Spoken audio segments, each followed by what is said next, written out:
Hi guys. So ngayon magtuturo ako ng tips paano makakuha ng reward habang nanonood ng stream sa Legend of Mir. So una, kailangan nyo munang um, so ito. Una, kailangan nyo muna pumunta sa main website ng Emir. Then mag-login kayo doon. Set nyo yung main character nyo. So importante to. Then scroll down nyo lang. Tapos kailangan meron kayong account sa Twitch.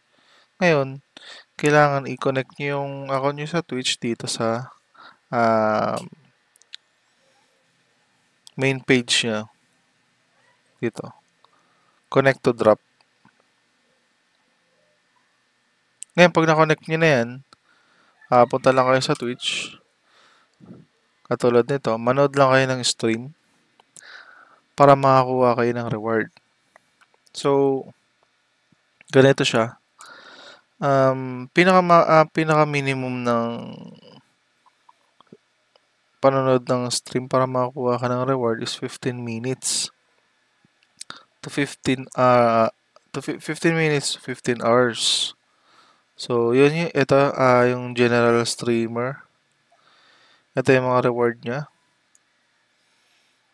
Yan. Then, yung SSS streamer.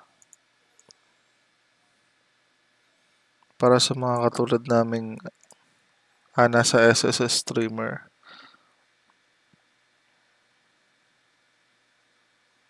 Then, balik lang kayo dito. Makikita niyo yung drop reward. Dito, sa notification, lalabas yun dyan. Then, kiklik nyo lang yung notification box nyo. Yan, lalabas siya dyan. Ngayon, halimbawa, yung 15 minutes yung una yung natapos, i-click nyo lang to para lumabas yung rewards na na-claim nyo na. So, ito siya. Ito kasi natapos ko na to lahat. Bale, kiklik nyo lang yung claim. Then, pag na-click nyo lang yung claim, automatic, papasok siya sa in-game. So, punta tayo sa in-game.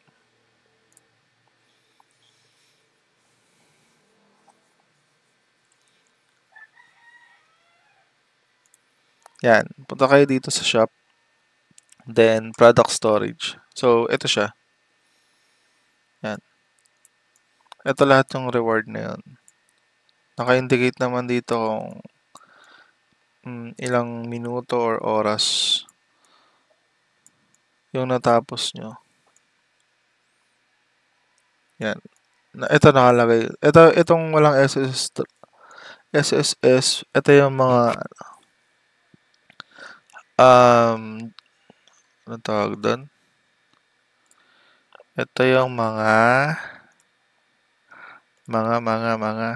ayun, general streamer. Yan.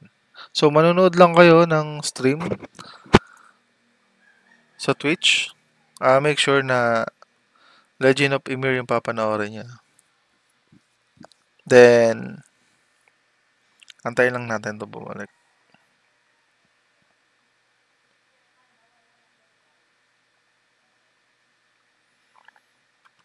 Commercial break eh.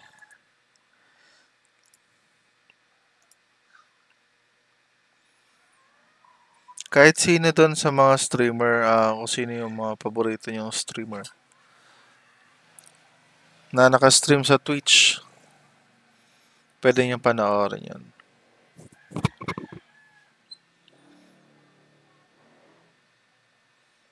Then, dito sa chat box niya, dito makikita yun eh. Itong link na to. Click niya lang yan. Yan, para lumabas to. Automatic naman yan.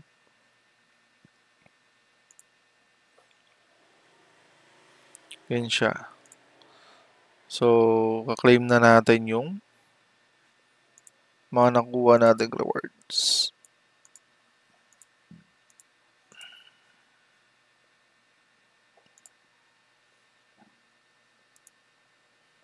Ayun. So, ang dami yan, no?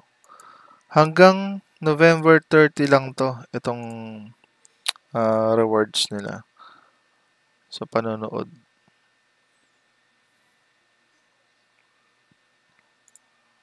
May kita naman yung ibang informations dito sa baba.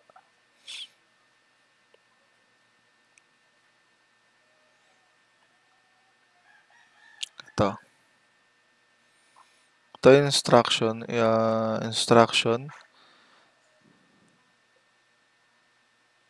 Then, ito. So, November 4 to November 30 lang siya.